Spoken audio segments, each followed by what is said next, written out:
Paul came to me and said, yo, Gene, what's wrong? I said, that nigga dead, Paul. He said, no, dog, he just was hit. It was trauma. I said, nigga, he pissed and shit on himself. He dead. Moments before the fatal shots rang out, Biggie turned to his bodyguard and said something that still chills him to this day. After years of silence, he's finally breaking his silence, revealing Biggie's haunting last words and what really happened that tragic night in Los Angeles. The night before, studio and party. The night started smooth, clean, just the way Christopher Wallace liked it. Biggie had spent the day moving through Los Angeles like a king on the low, handling business, making music, planning. Westwood Marquis Hotel had been his headquarters for the day, meetings with managers, rolling through the details for the album, Life After Death. Earlier that evening, he had laid down tracks that would outlive him, Victory, and It's All About the Benjamins. Each line sharp, prophetic, punchy, every word landing like bricks in a wall. Between takes, he joked with engineers, weighed in on production, watched the soundboards like he was building a machine. Every lyric, every note was part of a plan, a legacy he knew he was carving. The energy in the studio was electric, a combination of sweat, music, and dreams. No one there could guess it was the last time he'd speak, laugh, or rhyme in that space. From the studio, Biggie moved on to the Soul Train Music Awards. Presenting Tony Braxton with an award, stepping into the spotlight with ease, he carried himself with that aura, untouchable yet approachable. Cameras followed, flashes popped, smiles spread across the faces in the room. Still, there was tension under the gloss, a quiet hum that only those paying close attention could feel. Los Angeles was still raw from Tupac's death 6 months earlier, and just being in the city placed Biggie in the crosshairs of old beefs. His presence was a statement in itself, a mix of peace offering and unintentional provocation. Later, he and his crew rode to the Peterson Automotive Museum for the Vibe magazine Quest Records after party. Hundreds gathered, celebrities rubbing elbows with producers, industry power players moving in and out, energy bouncing off every polished surface of the museum. Biggie moved through it all smooth. No arrogance, no fear, just Biggie Smalls owning his moment. Music blasted, cameras flashed, bottles popped. But the eyes in the room weren't all friends. Some were there to celebrate, some were there to watch, waiting for the night to turn. Known gang affiliates had managed to slip past the velvet ropes, bodies moving quietly in the background, unnoticed by most, but registered by the trained eyes of Biggie's security detail. Despite the danger, Biggie didn't let it show. He posed for photos, laughed with friends, drank champagne, danced when the music hit. Every step, every smile was Biggie at his peak, confident, charismatic, alive. The party felt unstoppable, a moment frozen in time. But even in that glow, there was an invisible thread tugging at the edges of the night, a shadow following every move, unseen yet lethal. And then, like all things that seem eternal, the party started to thin. The Los Angeles Fire Department shut it down for overcrowding. People filtered out, conversations lingering, laughter still bubbling from pockets of attendees. Biggie didn't mind. He was calm, collected, satisfied with the night's energy. He lingered a bit longer, taking in the flash of cameras, the smell of the city air coming in through the open doors, the feel of Los Angeles night wrapping around him. It was the calm before the storm. The crew loaded up the convoy, 3 vehicles, Biggie's Suburban in the middle, Puffy's SUV out front, another car behind. Music pumping, tires rolling over Wilshire Boulevard. Biggie relaxed into the passenger seat, talking quietly with friends, eyes on the street, unaware that the night's events were about to shift forever. Leaving the party, the convoy forms. That night, as Biggie and his crew stepped into the parking lot of the Peterson Automotive Museum, energy high, but the shadows of the city stretched long. 3 cars rolled out together, Puffy's SUV leading, Biggie's black Chevy Suburban in the middle, a third vehicle tailing behind. It was supposed to be simple. Cruise back to the hotel, catch some rest, keep the album rollout on track. Nothing complicated, nothing dangerous. Biggie leaned back in the passenger seat of the Suburban, the leather warm, the stereo blasting his own tracks. He laughed with friends in the back, joking and vibing, oblivious to the deadly precision moving in behind him. The streets were mostly empty, the traffic light a flicker, and the night calm. He was at ease, breathing in the warm Los Angeles air through the open window, letting the city wrap around him like it always had. But somebody was watching. From blocks away, a white Cadillac started to tail the convoy, keeping pace, silent. It looked like another car in traffic, nothing suspicious to the untrained eye.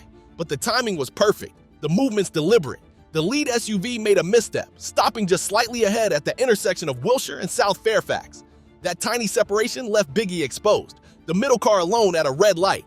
The Suburban slowed. Biggie still talking, still relaxed, still human.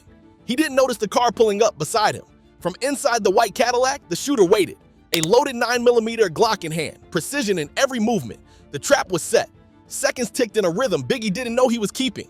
His driver, Gregory Young, followed the street rules, obeyed the light, unaware that the arrangement of cars would decide life or death. Inside the Suburban, friends laughed, music thumping. Biggie leaned toward the window for a quick greeting. Playful, flirty even, talking to two women in another car. Time slowed. Then it exploded. The first shot tore through the night, ripping metal and glass. Bullets slammed into the passenger side, multiple. Strikes, each one a message of finality. Biggie hit the side, chest, arm, thigh. The lethal fourth shot piercing heart and lung. Chaos erupted instantly. The car filled with screams and panic.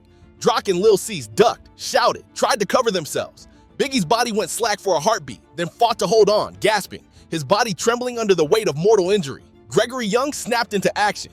No hesitation. Foot to the gas, weaving through the streets, red lights ignored, tires squealing. Every second mattered. Blood poured across the leather seats. Every breath Biggie took was a battle. The city around them became a blur of neon, car horns, and the distant echo of gunfire fading into the night. In the back seat, crew members reached forward, hands on shoulders, trying to stabilize him, whispering encouragement. Every move was instinctive, love and loyalty driving their every decision. They had no tools, no medics, just their presence and hope that Biggie could hold on. Through the chaos, Biggie's mind was sharp. Even bleeding, even fading, he processed what had happened. And in that clarity, he spoke his last words, a whisper barely audible over the engine and screams. "Yo, can you get the car?" he asked. Not a random question, but a pinpoint of awareness. The shooter's vehicle, the white Cadillac that had ended everything. That question hung in the Suburban like a prayer, a clue, a final act of control in a moment of pure helplessness. And just like that, his eyes began to close. The words completed, the effort done. The Suburban kept moving, crew frantic, adrenaline pulsing, but Biggie was slipping away, each passing block carrying him closer to the hospital and closer to the moment no one could reverse. The ambush, shots fired. The night air was thick, warm, the streets slick under the neon glow of Los Angeles. Biggie's Suburban rolled slowly through the intersection at Wilshire and South Fairfax, tires humming against asphalt, music still pumping. Everything felt normal, even easy, but the world had shifted in ways no one inside that car could see. Out of nowhere, the white Cadillac appeared, pulling up cleanly to the passenger side of the Suburban. Time slowed in those seconds, just a car, two people inside, and a Glock loaded with deadly precision. From the outside, it looked like a late-night traffic maneuver. From the inside, it was a storm that no one could dodge. The first bullet hit the Suburban with a jarring thunderclap. Glass shattered, the metallic crash cutting through the music and laughter, turning it into screams and panic. Biggie's left forearm took the first strike, a searing pain shooting up his arm. The second hit his back, missing vital organs but ripping through muscle and tissue. The third smashed into his thigh. And then the fourth, the one that would end everything, struck his chest, piercing heart and lung, leaving his body convulsing under the force of sudden death. Gregory Young, the driver, froze for a heartbeat, shock rippling through him. Then instinct kicked in. Foot slammed down on the gas, tires squealing, Suburban weaving, every second precious. He knew the streets, knew the blocks, knew exactly where the hospital lay ahead. He would push the car to its limits to buy Biggie time. In the back, Drock and Lil Cease were chaos incarnate, ducking, screaming, hands pressing on Biggie, trying to keep him upright, trying to slow the bleeding with nothing but their bodies and voices. Panic and adrenaline collided, filling the interior with a violent energy that only love and fear could generate. Blood poured across the leather seats, dripping from Biggie's clothing, his gold chains now dark with crimson. His breath came shallow, ragged, each one a fight against the inevitable. The city outside blurred into streaks of light as the Suburban weaved through red lights, ignoring everything but survival. Even in those final moments, Biggie's mind worked. Awareness flickered, sharp and clear, like a flame in the dark, and he spoke. Words almost too faint to hear over the roar of the engine, over the screams, over the chaos. "Yo, can you get the car?"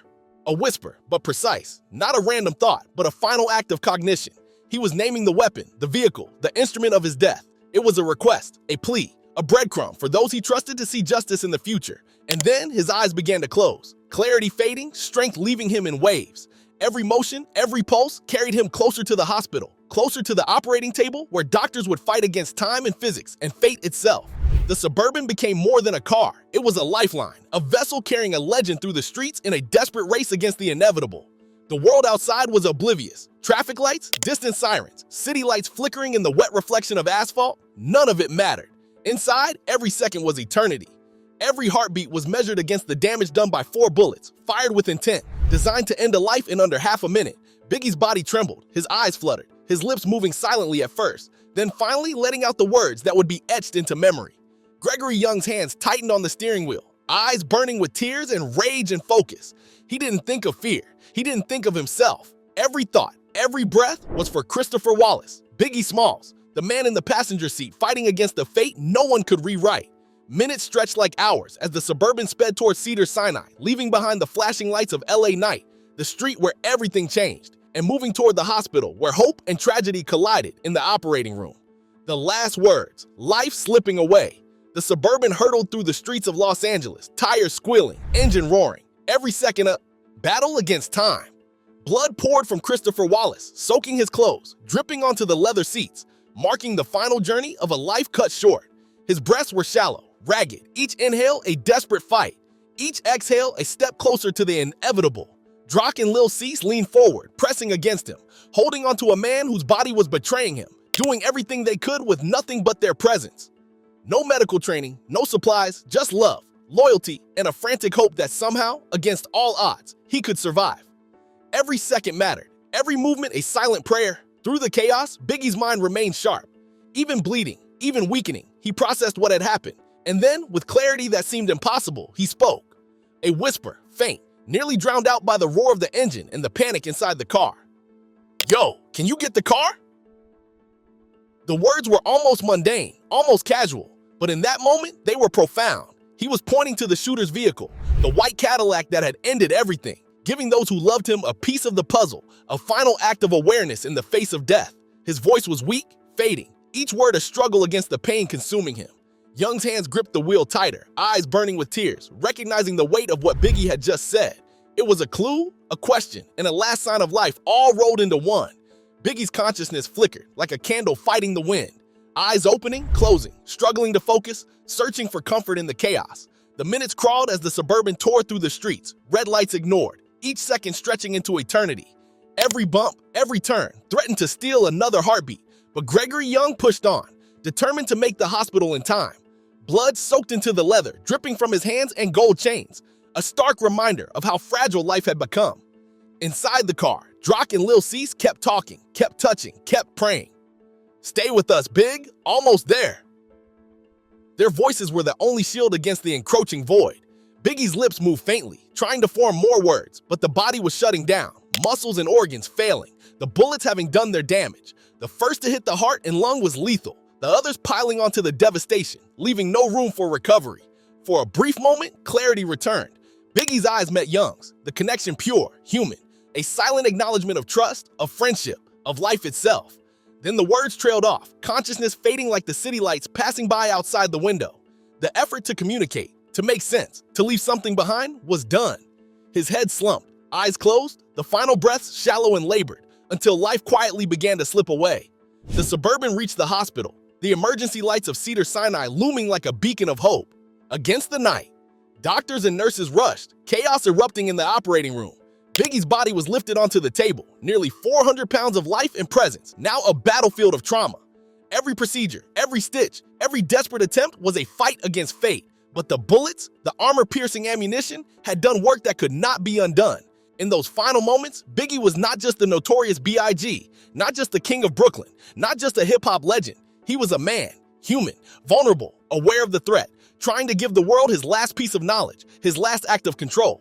His last words, simple and precise, stripped away the myth, leaving only Christopher Wallace, a man asking one final question as he bled out in the streets of Los Angeles. Arrival and legacy, life after death.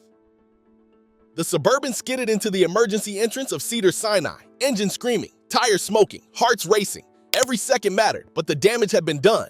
Inside, doctors and nurses erupted into motion, shouts cutting through the chaos, hands grabbing instruments, preparing for a battle against a fate that was already written. Biggie's body was heavy, nearly 400 pounds, each movement of the medical team a struggle, each procedure a fight against time. The bullets had torn through his chest and lungs, armor-piercing rounds leaving irreversible destruction. One had perforated the heart, another had destroyed the right lung. Blood gushed faster than anyone could control, the heart slowing with each frantic moment. The operating room became a war zone, surgeons moving with precision, yet powerless against the sheer scale of the injury. Christopher Wallace, the man who had dominated stages and airwaves, now lay vulnerable, a life suspended by the hands of strangers. Every procedure was desperate, every breath was precious. Biggie had been aware of his condition even as they wheeled him in, telling staff in fleeting moments that he was dying. Those words, raw and human, hung in the air like a testament to the man behind the legend. The medical team fought tirelessly, performing multiple surgeries, attempting to control the internal bleeding, trying to salvage something from what the bullets had destroyed. But the damage was complete. At 1:15 a.m., March 9, 1999, the struggle ended. Doctors pronounced Christopher George Wallace dead, 24 years old, 2 months shy of 25. The city outside never stopped. The world never paused. But inside that operating room, the crown prince of hip-hop had fallen, leaving behind music, memories, and an unfinished mission of peace. News of his death spread fast. Radio stations broke the story. Fans screamed into phones. Streets buzzed with disbelief. 2 of hip-hop's greatest voices silenced in 6 months. The coastal war he had spent his last weeks trying to heal had claimed him, just as it had claimed Tupac. The irony wasn't lost. A man attempting to bridge gaps between rival coasts, cut down before he could make a difference. Funeral arrangements brought Brooklyn to a standstill. On March 18th, the Frank E. Campbell Funeral Chapel overflowed. 350 inside, thousands lining the streets. Mourners cried openly, celebrating a man whose voice had been their soundtrack, whose words had reflected their struggles, their dreams. Inside, Biggie lay in a mahogany coffin, dressed in a white double-breasted suit, his signature hat resting atop his head. Life, style, and legacy preserved for a final farewell. Family and friends honored him in song, in prayer, in grief. Hypnotized blared unexpectedly, filling the chapel with energy, the beat transforming sorrow into celebration. It was what he would have wanted: life, joy, music, even in death. 16 days later, Life After Death dropped. #1 on Billboard 200, 690,000 copies first week, eventually certified diamond. An album meant to launch the next phase of his career became his epitaph, immortalizing verses laid down just hours before the shooting, preserving his last expressions of art and thought. Biggie's last words, whispered from a bloodied seat in a speeding Suburban, remain haunting. They strip away mythology, leaving a man, Christopher from Brooklyn, fighting for clarity, for justice, for life, even as death approached. The white Cadillac, the shooter, the conspiracy theories, LAPD involvement all swirl around the tragedy.